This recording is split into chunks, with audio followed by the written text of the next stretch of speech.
Hey everybody, welcome back to another episode of the Ruby AI podcast. I am your host today, Valentino Stoll, joined by another host, Joe. Hi, I'm Joe. I'm another host.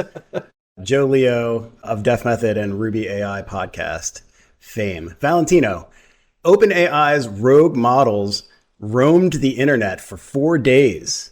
Did they ever come and knock on your door? I didn't see it. This was a real like hide the women and Oh children no. kind of moment, and you have to stand there with your keyboard ready to I've do got to hear battle. it. What happened?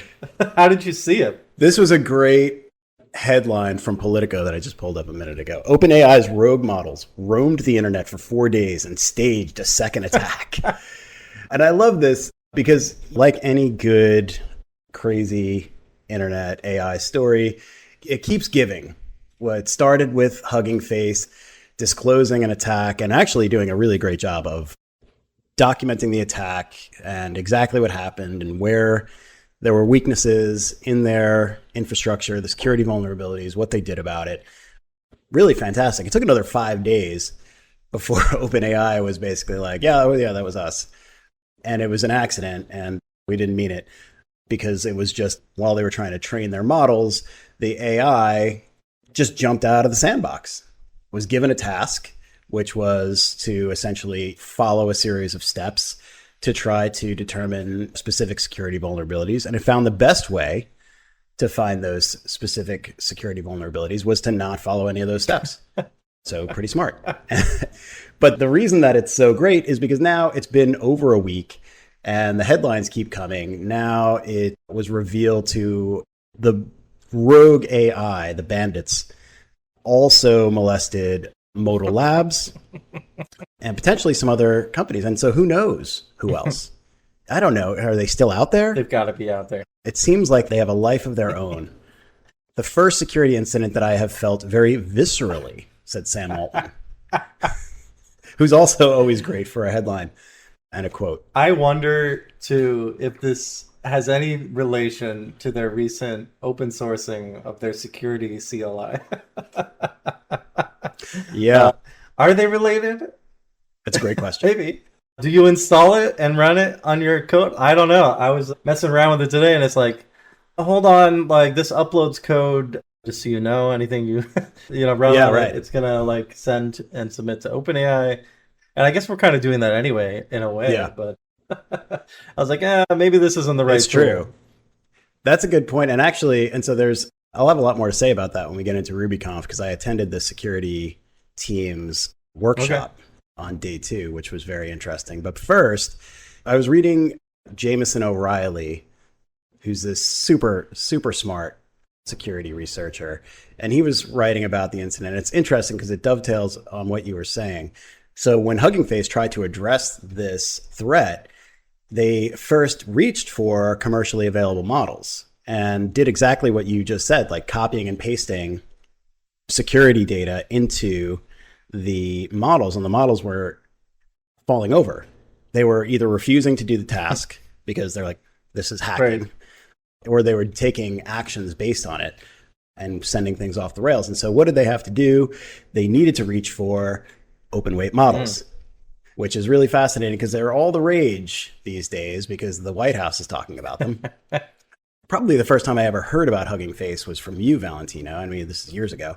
But that's kind of where we're at right now, where these open weight models are having a moment in the sun. I think anybody who doesn't know anything about open weight models thinks they're all from China.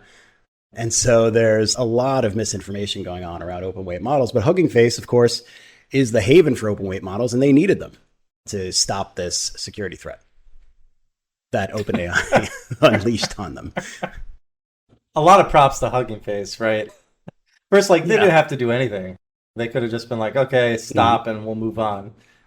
But I get it. They don't want it to happen again, right? Like, all of us shouldn't want it to happen to us either. And so hopefully something happens from this, but I'm not confident anything will. Well, like what? What would you like to see happen? Yeah, it's a disclosure, right? Like, so if Yes. there was a HIPAA violation, you have to like publicly announce to your customers that you've disclosed information. Right. Ultimately, it's like kind of the reverse of that.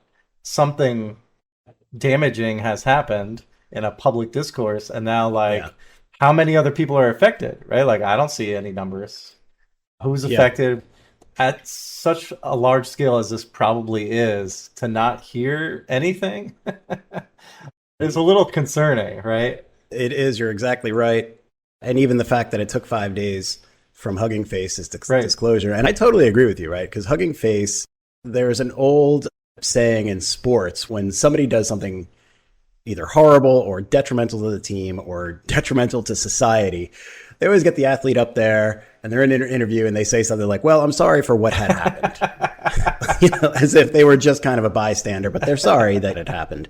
And the equivalent in the tech community is like, well, there was disclosure that may have impacted some accounts, right? Which helps nobody and kind of sort of exonerates them. Like, well, it might have, right? Which is incredibly frustrating because it sounds like you don't actually know what happened. And we really, if we're depending on you, or even if we keep some credentials with you, we really want you to know what happened. And then it kind of puts some distance between them and the incident. Well, like, hey, something happened here. I don't really know what, but it's all back now. Just change your password. And Hugging Face did not do that. They went very deep into exactly what happened, took ownership of the parts that they needed to improve. And I'm sure it's already 13 days later, and I'm sure they have improved all of those things. Even from a security perspective, anybody that's in any compliance industry, they have to disclose the event to whoever. If I've got HIPAA compliance and I see like a security event happen, I have to like work with that company. Like, are they just inundated with requests right now? They must be, right? For any compliance company. And maybe that's what the delay is they have to handle all these requests first. Like, I mean, that could be. Yeah, it could be. But it's a little funny. And it makes you wonder too, what might be happening internally. It's gone rogue and done publicly, right? Yeah. What is happening on the inside? It's probably equally concerning. It could be really messy. You're right. It could be concerning. We don't know those things yet. Well, of course, we're here to talk about AI. It's an AI podcast, but we're actually here to talk about RubyConf, which I attended and really enjoyed out in Las Vegas, Nevada, in the 110-degree heat of July, and I had a really great time. And, some things that I'd like to focus on here, the talks, of course, and I'll talk about some of the highlights there, including the keynotes. And also, I got a chance to talk to a whole bunch of people, I guess not everybody, but almost everybody that is either on the Ruby Central board or contracts for them or volunteers. And that was also, really illuminating. People always talk about the hallway track being the best. And it's funny because I didn't even think that's what I was doing.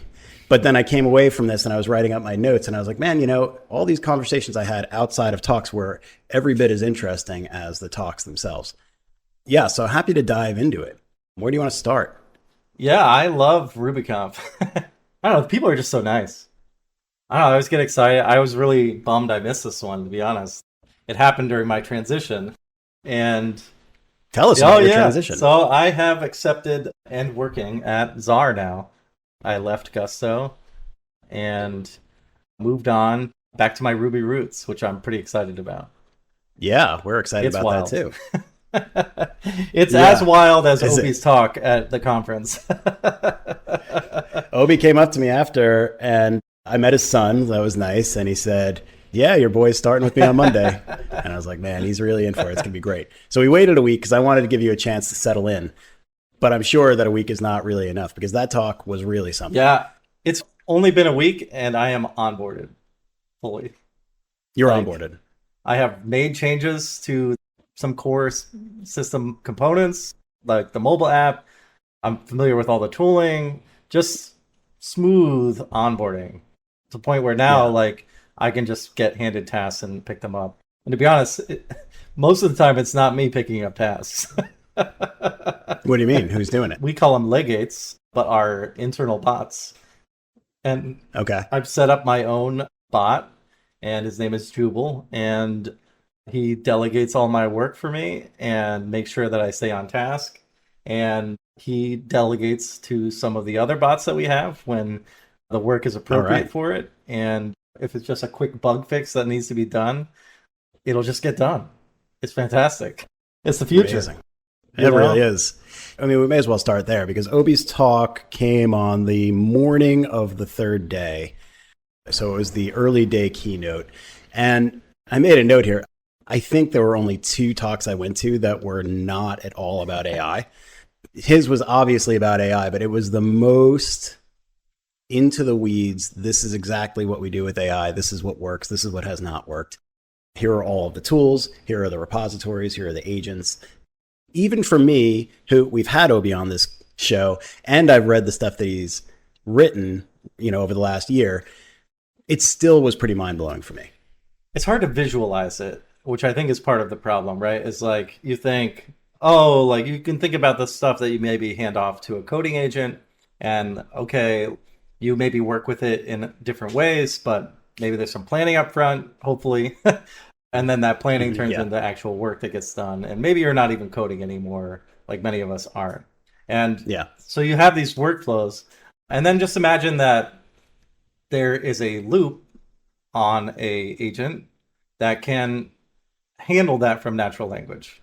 So like Mm-hmm. whatever planning that you do, whatever context that you need in order to reorient yourself, in order to figure out what problem you're trying to solve, all of that is encapsulated into a focused thing that does the same work.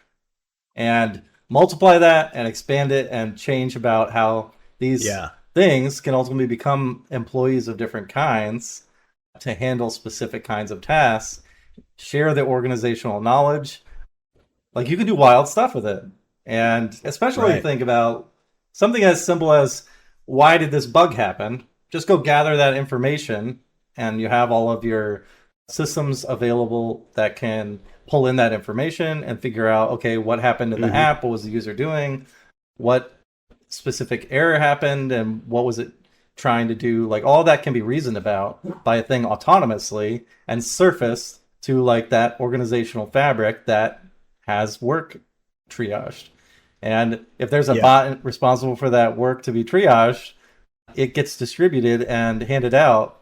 And if there's another bot looking for work to do and it notices that it can handle that particular context and task, then it just picks it up and it works on it and it submits a PR. And Awesome. you go and you review it, and if it looks good, you just ship it. And that workflow is there's a lot there, right? Yeah, that's a Uh, lot. but What you just it's said, yes, that but covers a it's lot. so smooth, right? And like for the known cases where you have these workflows, having that automation in place to just handle those like daily things where they just pile on top of the work that needs to be focused on by a human, mind blowing the amount of work you can get done. Yeah, I was really impressed by that and continue to be impressed by it. So part of this, I think, and you'll correct me if I'm wrong, but part of this really is the knowledge graph and the quality and quantity of the knowledge graph and sort of the institutional knowledge of the system. Because it sounds like, from what you're describing, you really can't have all of these agents communicating with one another unless there is some way that they can gain knowledge, especially historical data, to make predictions about what is happening in real time. Right. Yeah. I mean, it's definitely critical to have that knowledge base that keeps track of Yeah. different kinds of knowledge, even, right? It doesn't go stale, it stays fresh. The advantage of having it always on and all these agents communicating is it keeps it fresh, right? Because it's always being Right. used and always being referenced, and it Right. becomes obvious if anything is not true, right? Or not accurate. And so Yeah. the more that you use it, the higher quality you get out of the knowledge base, right? Yeah. Which is a little Yeah. funny, I think, because usually it's the reverse where you add more pollution to the data and suddenly it becomes blurry, right? I think that's the fear. Let me say, that's a fear for me. I talked about this with Beatrice, who we both know. Beatrice works at Def Method. She works with me. And I told her about some of this stuff from the talk, including the fact that there are like 37 agents that take on all these different employee roles. And Beatrice, of course, is back office. She's like, well, I'd like some of that. Right. Let's get some more employees in here. So I'm not like inundating her with work. And the fear becomes like, okay, well, then how good is my data actually? Right? And how good can I actually automate things? Not can I automate them, but are they even automatable based on the information that I have available for an agent to Right. peruse? I can imagine there's a lot of trial and error there. I can imagine that Obi didn't just have something right out of the gate that was so effective, but had to kind of tune it over time. Yeah, it's kind of like a culmination. If anybody's familiar with Obi's work, he used to run a company called Olympia, which was ultimately creating an AI agent, was called at the time, Mm-hmm. into a persona. So it has its own prime directive and it has a Mm-hmm. personality. Before Soul was a thing from OpenClaw, right? He described what this entity is, what it does, what it can do, what attributes it has. And then on top of that, like you just plug in all the capabilities you want it to have. So like you're mentioning like an Mm-hmm. employee, it's very much that. Do they get access to Google Drive? Well, they get their own account. Then Yeah. they Yeah. connect and you can track everything that they're doing or gate access. And that's ultimately Mm-hmm. what ends up happening. And the more that you could treat something like it like an employee, that you run through the same stuff. I think really it is just experimentation. Like you got to try it. Reminds me of the early days of ChatGPT. I remember the early advertising, and granted, like ChatGPT when it first came out wasn't great, but Mm-hmm. people were just like, "Oh yeah, it like makes my own coffee." It built this like animated Pixar movie, right? Like just complete nonsense at Yeah. first, Yeah. but like Yeah. because they were Right. trying to just drum up advertising, and maybe people were underwhelmed at first, right? But like use cases start to emerge, right? And you realize, wow, this thing wrote a draft article for me, and now I can just go back and make edits and like reshape it. It saves me a lot of time, right? And if you have like Mm-hmm. just very common tasks that you want to do, right? And just it started small with just like things that you need help with text, which now like everybody regrets doing because it's hard to read anything and it's like 20 pages long. But now we're more advanced and you can literally hook these things up to code and let them code and kind of reshape how they are in real time even, and it changes a lot of what you can do with it. Yeah, I am sure. And I'm sure you're very happy to get back to it. I never left. And so it's very nice doing these things in Ruby and in my kind of back office and automating things. And I do have plans for an agent kind of breeding ground that we're calling Nice. Arkham Okay. Asylum. And that was inspired by Obi's talk, you know? And so even a services company, so if you're out there and you're like, well, I don't think my company really qualifies, even a services company, I think has a lot to gain from this. I think there's a lot of automation. There's a lot of stuff that we're doing manually or even just semi-manually, like chatting by hand with a lot of these agents that are not talking to each other, right? You know, my agent is not talking to Right. Beatrice's agent, and they Yeah. should. And so that's kind of the goal there. But that's my own thing. I'll talk about that some other time. One thing that you hit on that I think is really interesting at the conference, there emerged these kind of two schools of thought around how to think about and frame the AI agents. And I think it's less about what to say about them and more about how to wrangle them. Right. So you had Obi, and you've already talked about this a lot, very much on the personification of the agents. Give them human qualities, give them names, wrangle them as if they were human. And there were a number of people on that side. On the other end of the spectrum were Jessica Kerr and friend of the show, Scott Werner, who basically were saying, don't think of your AI agents as people because it's limiting you and how you orchestrate, how you try to get them to accomplish their tasks. And Obi even kind of said this because he was on the third day, so he had seen them back and forth, and he was just like, "I love this. I love personifying. I love giving them personality. I think it's really fun." And so there's part of that too. It's what's fun for you, what's most effective and efficient for you versus what might be limiting you in how you think about your AI agents. Yeah, I think it goes back to also the conference made a great point. I feel like we're in an Mm. identity crisis with naming again. Like, I think part of the Yeah, problem is yeah, like yeah. everybody's just like, oh, just call it an agent and that's it. Well, really, an agent kind of signals a human shape. At least at first it did, and now it's kind of stuck where you say an agent and you think workflows like human tasks, it taking on these Yep. automations. And yeah, I think the other side of the argument is also accurate. Personifying an AI workflow, it's not always the right choice, right? Like, because you maybe have Yeah. something that is truly like programmatic automations where you're now just applying it in an AI Right. lens. And it's like, is that an agent? Or is it very strict and rigid and like follows like a Yeah. build Right. pipeline path where it is more programming centric or Right. similar, right? Or hopefully More more to deterministic. Yeah. deterministic. Right. So technically it is an agent because it's doing the Right. Yeah. same abstractions. But Yeah. ultimately, like, is it the same thing? I feel like we need something else to identify. Okay, this is personification. I think you're right. So Jessica's talk was really interesting. It was the first night. It was the first existential talk that I got, which it really was, okay, so who are we now? And I think that might even been the name of, yes, that was the name of the talk. And so her argument against personification, I think, ran something like, well, you're really unhappy about not handwriting code anymore, or you're disappointed or you're confused about what that means for you. And you don't want to think of your job as hustling a bunch of other programmers around, which is what personifying all of your AI coding agents would mean for you. And I think that she personally tries to distance herself from that analogy because it's more helpful for her in her job to think about orchestration of particular task completers than it is to think about wrangling a bunch of programmers, and she's going to give all of them names, which I think is interesting, but it's a different use case probably than what Obi was talking about, to be fair. But that was something that she had mentioned. And in Scott's talk, which when I asked people about their favorite talk, Scott's talk came up a few times.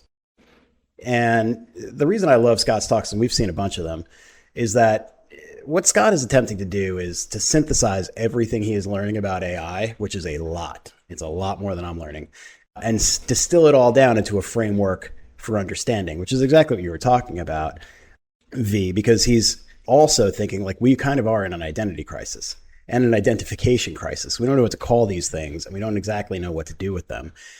You know, anytime I see Scott talk, it's this iterative process of like, here's what I understand about AI today, and here is how we should be thinking about it. And that continues to evolve and change.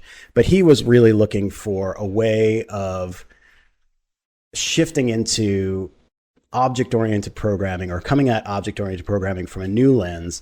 And instead of thinking about agents as human-like task completers, thinking about them more as prompt objects. That was his thesis that he was going off of. And it was interesting to think of it that way, and thinking like that actually fits into a framework of object-oriented design, perhaps better than any of the, or many of the object-oriented languages that came on the heels of object-oriented design's discovery or writing. I love what Scott has to say. We gotta have him on again. You know, I've played with the prompt objects libraries. It's awesome. Definitely go take a look at it if you haven't yet, by Scott. I believe it's under the sublayer GitHub. Brings an interesting point. Prompts shape a lot. Today, like maybe as like a programmer, you think of it in a Claude or OpenAI or Open Code, whatever you're using for your like coding agent. Maybe you're thinking of like each thing that you type is a prompt, like kind of reshaping this blob that you're working within. Yeah. But there's also something you could do in advance too, right? Where you're front loading the scope that you want to focus on. I think of it as two things. In an object-oriented sense, you have this thing, which is your prompt, that you then can message, right? It's sending messages to other objects. Mm-hmm. Yeah. And so what does that mean when you start nesting that or graphing it? That's kind of like where I see kind of these agent systems like coming into play of, are there blobs that objects live together in? And what does that mean? Right? Right. Do they become organisms, right? Is this biological? Is that even something we can apply as a concept to? We're kind of getting back to like the origins of object-oriented programming being like biological driven. I don't even know that that makes sense. They're almost taking their own shape at this point. And I start to think about maybe other concepts. What else can we apply here from our own understanding that might make sense? Like, is that something we want to continue trying to press? Maybe we need to come up with a completely novel concept of what we want to exist. rather than trying to like reshape what we know. I'd like to ask Scott to investigate that one. Yeah, I was just saying, we got to pull him back on the show and tell him. And pick his brain a bit. Tell him he's not done iterating yet. He's got to come up with something new. But yeah, I love that. And I love Jessica Kerr. I love her talks. So I'm going to have to check that one out.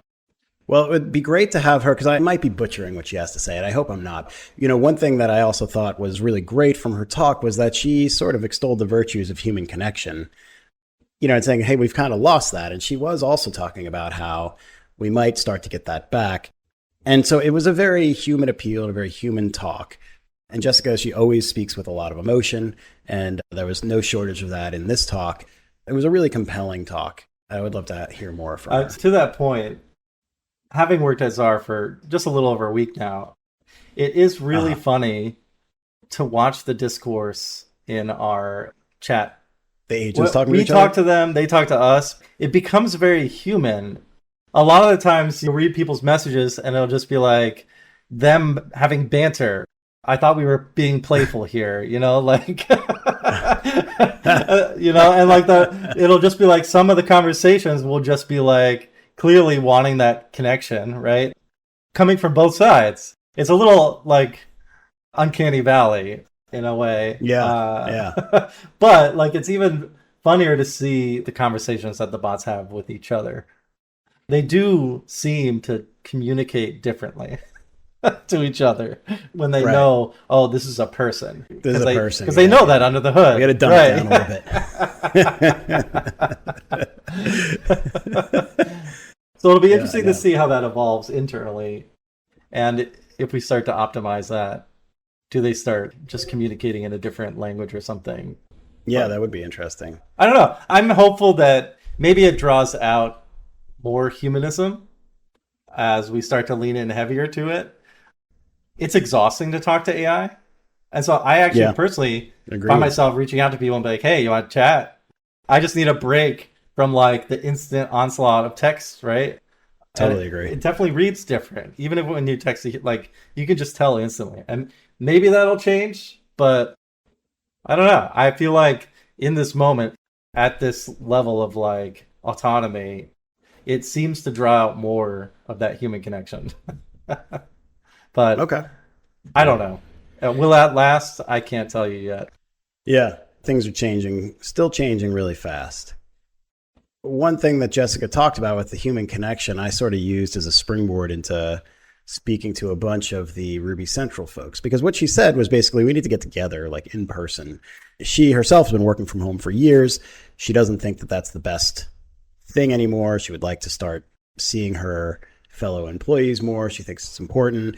These are all things that I've long agreed with and I still agree with, but I don't actually have much faith that that's going to happen from people's employers. It's very comfortable. It's very easy to hire across the country, across the world, assemble teams that are global and just have them connect from their own homes. It's cheaper and it's potentially easier. And I just don't see that changing anytime soon. But one place where we could still get together is at conferences, both regional and national. And so I talked about that with a number of people at Ruby Central. The fact is that everything is really still up in the air. Is there a RubyConf next year? It doesn't look like the RubyConf this year. Nobody knows the answer to that. And I think that's okay. This isn't a slight on anybody. There were some really significant changes in Ruby Central beginning of this year, and they have to deal with the fact that they are really light on funds, and they're kind of just raising again from some of the big Ruby companies in the community, which is great. But they're sort of starting from scratch in a lot of ways. It seemed like priorities number 1 and 2 in some order are Ruby gems and conferences. Whether or not that's RubyConf as we know it today is an open question. Yeah, I'm curious, how did people take that? I don't exactly know. I talked with some people at the conference about it. One idea that was floated was, hey, maybe just like the college football championship rotates between some of these different bowl games every year, maybe it rotates through different regions. And so like next year, SF Ruby is RubyConf. And then the year after that, Mountain West Ruby is RubyConf, which I thought was an interesting idea. I floated that Once I heard it, I floated it by a couple of people. They seemed like, yeah, okay, maybe. Certainly made me think we need to get GoRuCo back running. We're going to need one in New York, obviously. But apart from that, I mean, I think there was not a huge amount of surprise. I mean, if you're at RubyConf and you've been paying attention to the Ruby Central announcements over the past 6 months, maybe even a year, you're probably thinking, well, things aren't looking great, for RubyConf. And so I don't think it was met with a lot of surprise. There wasn't a lot of enthusiasm about that fact, but I think it was more of a reality check. I know they were trying to push more smaller conferences, Right. which, has its ups and downs. Yeah. Running a huge conference is very difficult. Trying to get and orchestrate that many people, that large of a venue, that many odds and ends. And it's 3 days long, Right. which is long. Trying to broker the hotels. Rails World's only 2 days. A lot of conferences are on True. Yeah. Yeah. I totally understand their pain. If a smaller, wider net is attainable, go for it. What does that mean for the distribution of knowledge, right? Like, I didn't watch It's every a great question. GoRuCo. There are some great talks that I know I'm missing out on that I don't really get to even know about until I go to a wider conference and they're like, oh, you would love this. I'm just talking to people from a larger area. And they're like, hey, you might be interested in this talk. And I'm like, wow, I didn't even know that existed. Yep. And maybe that's more of like the problem that Ruby Central could solve is, making that easier to surface. I totally agree with you. And I think that what do I want? What I want is for RubyConf to keep going so I can keep going to it. What I know from running GoRuCo is that everybody else has got to want it too. I had this interesting talk with a few people at breakfast one day where we were talking about sponsors for the conference. And the best reason, in my opinion, Jim Remchick is going to disagree with me, but my thought is that the best reason to sponsor a conference is because you're hiring. RubyConf, not any conference, but RubyConf. And that's because a lot of people that go there are individual contributors, sort of junior all the way up to sort of principal engineer. Dev Method, we've been supporters of the conference for sure, but we don't do big sponsorship. We don't do a booth because we're not usually hiring that much that we would need to go and sponsor a conference. And because the VP of engineering and CTOs are typically not there, or they're there in much smaller quantities. So then fast forward to this decade, really, but especially since 2022, and a lot of these companies are not hiring so much. In fact, although there were companies that were hiring, they canceled the hiring track hallway because there just weren't enough companies to participate. So that leaves it with, okay, sponsorship dollars are potentially down. I don't know Ruby Central's finances, so I'm not sure, but they're potentially down. And then, you're doing the conference in July. You're not going to see the same numbers as you would in the fall, for example. And so you're looking at potentially a shortfall. And I know that's what they had at RailsConf. They were not making money. I don't know if that's what they have at RubyConf, but if you're facing that and you don't have money to cover that, well, then you kind of have to say, well, it sounds like the people have spoken, right? Ruby Central is supposed to sort of be embodying that. And if people aren't putting up the numbers in the form of attendance or sponsorship, then you got to find a new thing to do or stop doing it. The value of conferences used to be the connections you make, but it also used to heavily weigh on like the content. And I guess if the content aspect of it is distributed enough where, you can almost get the same knowledge out of something online or a post or some other material. Going to a conference used to be about the talks. And now it's being more heavily like about the connections, especially as like AI becomes more prevalent. You can use it as your own trainer. And so like, where does that put the talk content? I could totally see that not working well for the advantage of the conference. Well, I think you and I are going to differ on this a little bit because for me, I felt like conferences writ large, technical conferences stopped being primarily about the talks for me a pretty long time ago. It was well before AI. We have different career paths. At some point, I stopped writing code every day and I started managing people and building a business. And that had different challenges. And so going to the conference and learning about the next cutting edge technique might have been fun for me, but was not as necessary as going and meeting people and making new connections. When I go back to RubyConf now, and there hasn't been a RubyConf since 2024, and just going and seeing some of the familiar faces that I've known now for 10 or 15 years, and it doesn't even have to be somebody that I know really well, but just know and can say hi to and can have a quick conversation with, that was the highlight for me. Secondarily, and this I think is also maybe specific to me, I can watch a talk online and I can learn something. But if I would have watched Obi's talk online, I would not have been inspired to go and do something new. That's just me. I go there live, I look at the person, I look at what's there, I kind of feel the energy of the room, and then I can leave there feeling like, hey, I want to do something different. I'm not going to say that never happens, but there's not the same chance of that happening when I go and watch the talk online. That's fair. That's fair. That's me. I think back to my very first RailsConf where I watched lightning talks for the first time and saw Corey Haynes get up and showcase how he runs his tests, full test suite end to end in under a second. That was memorable because it was really only it was under a minute of a talk because he just went up and said, okay, if you thought this was great and it would be advantageous to you, go to this link and you can read how I did it. If you're just perusing lightning talks, maybe you're not going to realize how impactful that is. Yeah, because I went in after and I was like, how do I do this? How do I make my test suite run in under a second? And you try and just figure it out, and it did make me do a bunch of stuff that if I'm just watching a stop hitting the database for one. And then I started following him and finding all this other content that he does, and really awesome. If you haven't read the Four Simple Rules of Design by Corey Haynes, it's a great book. Incredible. And yeah, I guess I would have lost that from just an online lightning talks session, right? Especially if with a talk that short, if you're doing other stuff on your computer while you have it on in the background, right? Right. Which I'm sure lots of people do, not just me. Yeah, I totally get the engagement aspect. I guess I hadn't thought about that. How do you convince other people that? With GoRuko, it was advantageous that our last year happened to be right before COVID hit. But we weren't losing money, but we were just barely making ends meet the last 2 years. And in the last year, it really almost didn't come together at all. And we were talking about, are we going to have to refund everybody's ticket? Are we going to have to sort of break a promise to our sponsors because we don't have enough attendance? It was really touch and go. It was scary. And we didn't have any other mandate. We weren't Ruby Central. We existed to put on that conference. So if we didn't make money, that was the end. So our hand was forced. And I wonder if Ruby Central's hand is forced here.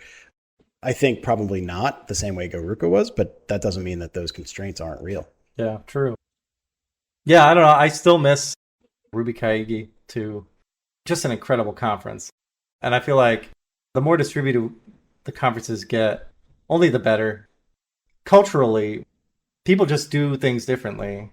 Just from dropping in a different culture, you get exposed to so much more of how people do things differently that you would just never even see. And I feel like having these big global conferences is really important. So whatever they can do to keep that up, I feel like please don't isolate people.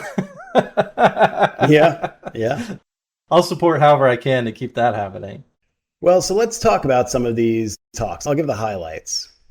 These are my highlights. If I didn't go to the talk, I can't really talk about it, although I do have some ones that I wish I would have seen. But so right off the bat, I went to a talk by David Gillis. He talked about his tool. The tool is called Ready. And all Ready does is it makes all of your Ruby CLIs way, way faster. So it doesn't spend all of this time bootstrapping itself before it runs.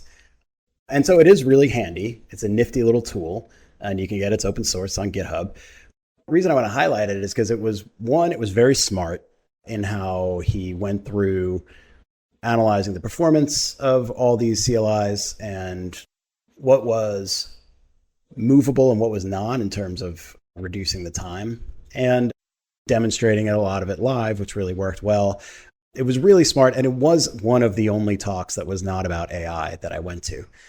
Scott and I were talking one time, and at one point during the conference, and he's like, maybe we should have a dual track, it could become an AI conference part of it is like Ruby AI and part of it is like traditional Ruby comp. And I was like, what the hell are the non-AI talks going to be? Like there were almost none, but this one was, and it was really good, really sharp. Another really sharp talk from Cameron Dutro.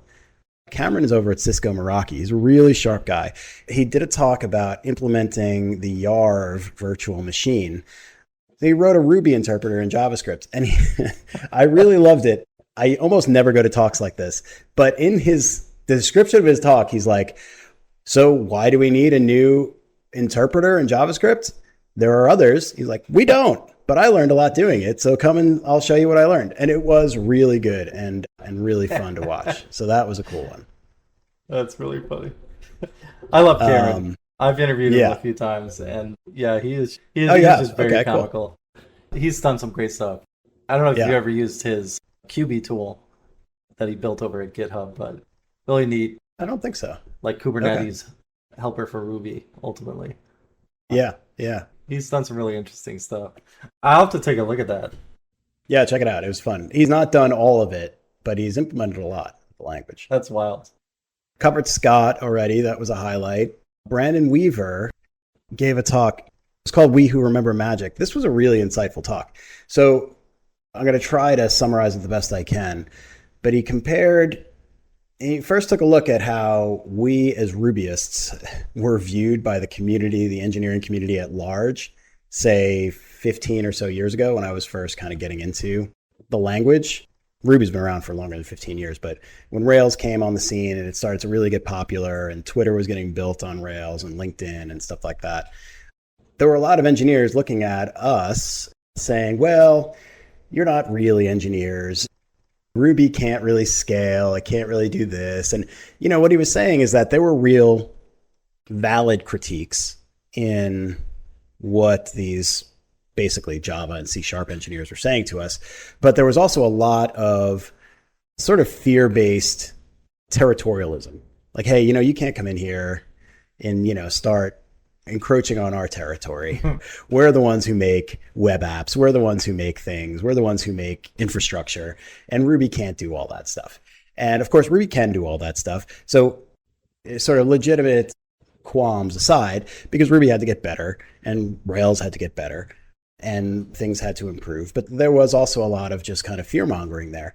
So he took that and he compared it to what we tend to do today with non-engineers who are playing with AI codegen tools and building apps and saying, hey, that's not real software development, right? That's not real engineering. We are the real engineers.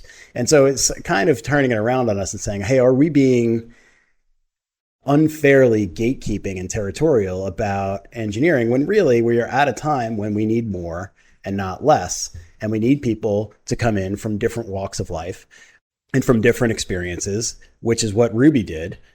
We need those people to come in and to reinvigorate or to continue to push our engineering community forward.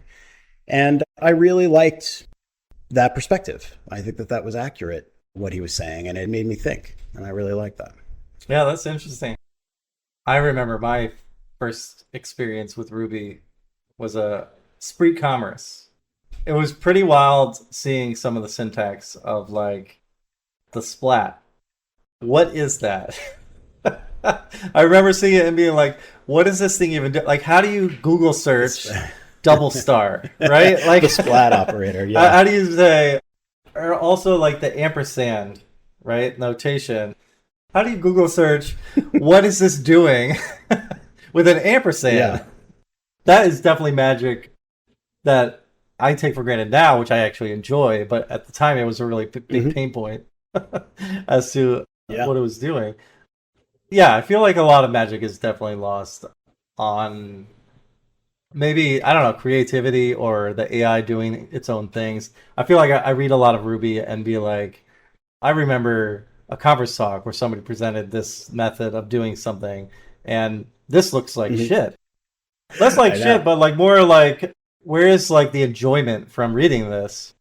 That was the purpose of Ruby, was to enjoy it as a person. And so what does that mean now? I don't know. I think that also might have rubbed people the wrong way, right? And then and now, right? With Ruby, a bunch of stodgy old Java developers saying, "What do you mean you enjoy this? It's not supposed to be this is programming. I've been writing in C++. This isn't supposed to be a Right. joy." Right. And the same thing can be said now where it's like, what do you mean you're having fun building this app? Building apps is supposed to be annoying.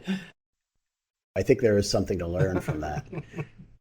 Alicia Rojas at Telos Labs, she gave a talk called Convention Over Hallucination, which was the closest thing to Obi's talk that I saw. And she even referenced, she had a tool that Telos Labs built, and she was like, yeah, Obi stole it, which is kind of funny. But she said, so her CEO came to all their engineers at some point, I think this was like December of last year, and said, you don't write code anymore.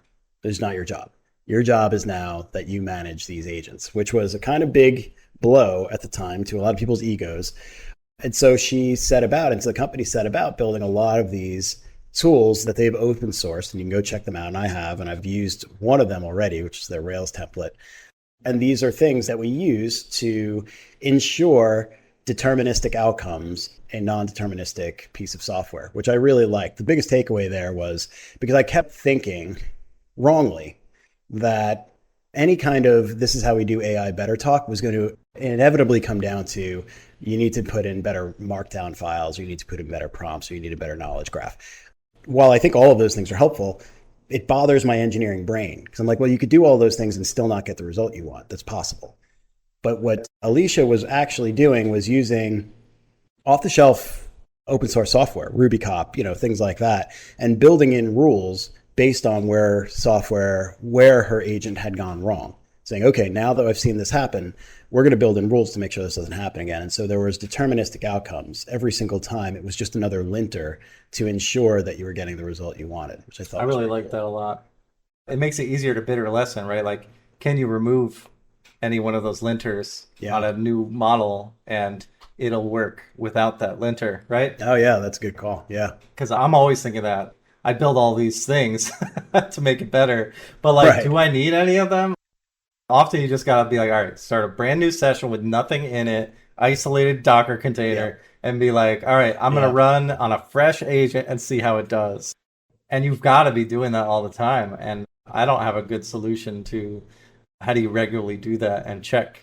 Yeah, just blow it away. I know. It's hard. Because once you get the output, you're like, I guess who cares? Right, yeah, you move on. I know, this happens all the time. It happens to me too, where I'm like, man, that took a while. I don't want it to take a while the next time, but I'm also done. So maybe I'll just move on to the next thing. And this is the same, looping argument that goes on in our heads as developers every day. It's like, well, do I pause to make my tools better, or do I go and get the job done? And yeah, we have to make good choices there. Or not, and just live with the outcome. Either way, we got to live with our choices.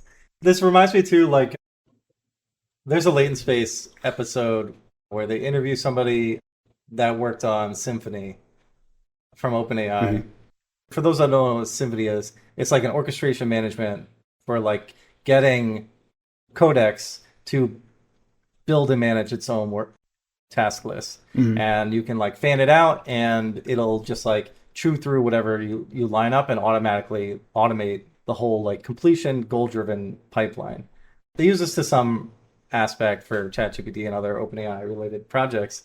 You start off with just the specification, and then you use basically your agent harness to build the app. And so like there is no app really that they manage, but what they find is it's very difficult to keep up that specification because any new model, any new thing runs the specification different. And so like even after you've gotten the specification really tuned, like they went through this iterative pattern of trying to like make sure the specification was solid and perfect. When a new model comes out, it generates the specification different. That's fascinating. And so like I think of this too, like, okay, like conventions are definitely like the right approach of like trying to channel the things in. But at what point it's like, okay, then you're just managing your conventions. Maybe that's better. And I think that's probably true. Because what we've been finding at Zara is like, okay, you ship something, and if it's not working, something's going to pick it up and fix it. Oftentimes, you can ship the fix faster than anybody even notices it. That happens a lot. And that is actually faster. We actually see less and less of it occurring, right? And so at one point, if you can hook up something that is improving your conventions too, then what are you doing? Or Yeah, we're back to back to Jessica Kerr's. Jessica Like, Kerr's, who right? are we? Like, What is our purpose here? Yeah, I get it.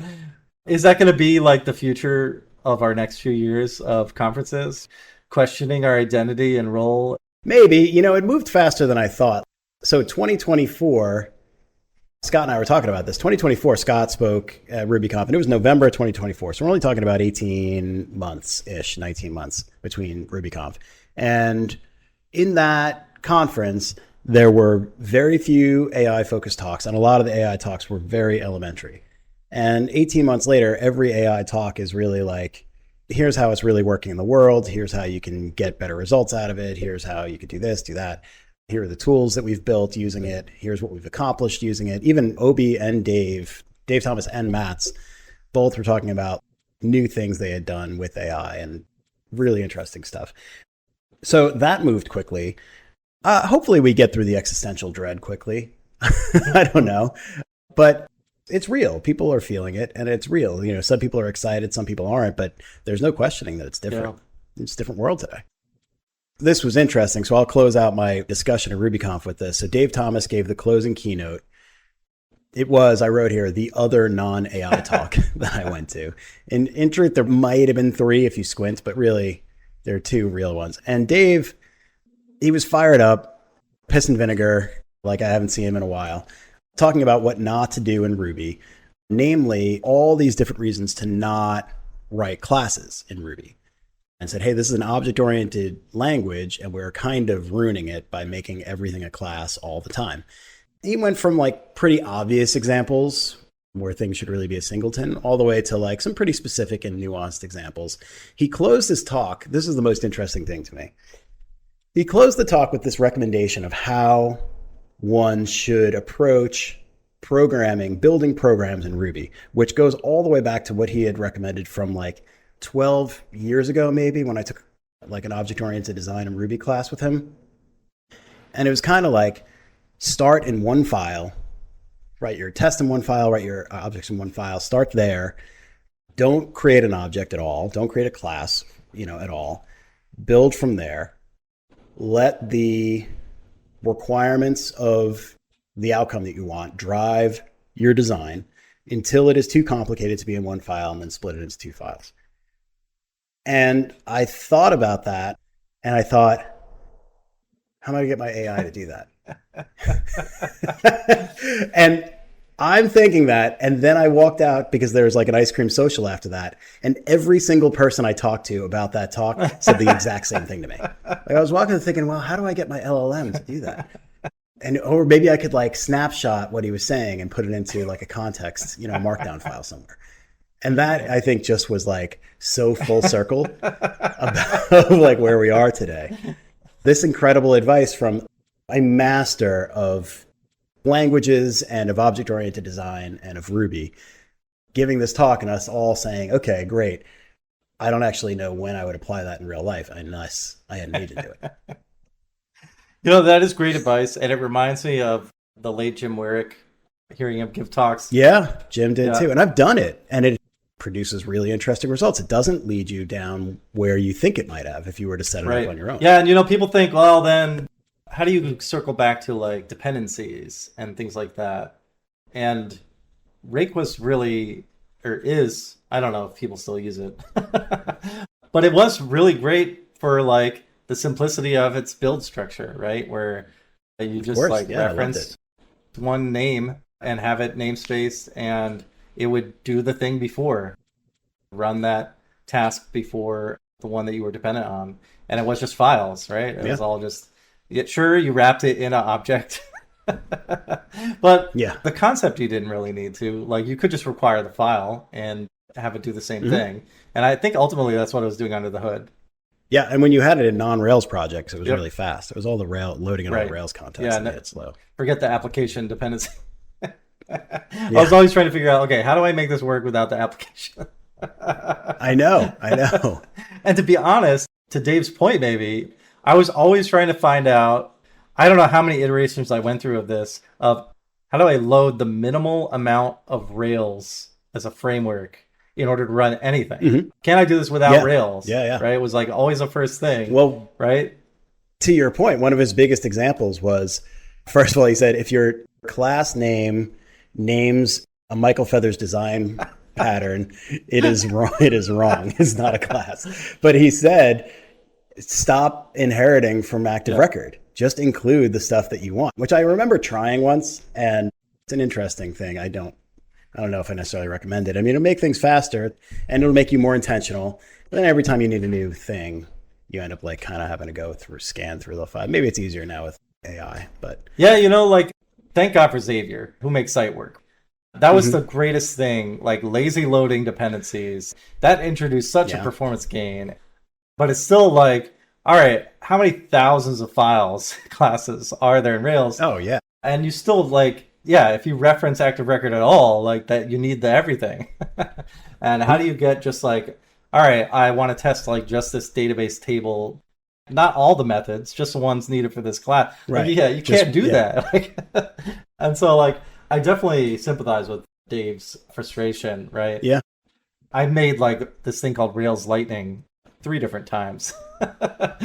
Basically lazy loading constants from Rails in different ways. And maybe AI can do that now, right? Like maybe that is the answer. And like everybody's Rails new starts with bare and almost nothing. It can keep track of, in the agent's perspective, what dependencies it can include, right? What's needed. Then over time, it could build up just the bare minimum what's needed. I feel like maybe that's the right approach. Oh, that's cool. Maybe that's a Ruby AI podcast open source project. I've got to make an agent that can just start taking our ideas here and making repos for us. I know. Oh, that's a good idea. That can be an Arkham agent. Okay. We're going to work on that. Yeah. The first Arkham agent is going to be a COO that I'm going to make into a total jerk. It's just going to yell at me for doing things manually. I can't believe you wasted your time emailing this person. Like, you're killing us. You're bleeding us dry. Your time is valuable. Stop doing that. It should just start sending you a bill. Yeah. All right, you wasted X number of hours. At your rate, you owe me $200. Yeah. All right. Should we let's leave it there. That'll be our next thing. Is we should reach out to all these people that gave the talks that like most remarked to you. I know. And, have them on. Yeah, I've got a short list now. And we'll at you on the LinkedIn when we talk about you. So this is your invite now. Don't wait for us. Just reach out. We want you on the show. Because, we can only talk to each other for so long. I know. Well, it turns out we could talk for a long time. But what we really need is we need to get out of the echo chamber. You got to get on the show and tell us what we're doing and thinking wrong. Nobody wants that. Nobody wants that. Somebody come on the show and tell us where we have our heads up our asses about. That's what we really need. All right. Well, thanks everybody. It's great having you. And it's great talking to you, V. You as well. Talk to you again soon. Stay human.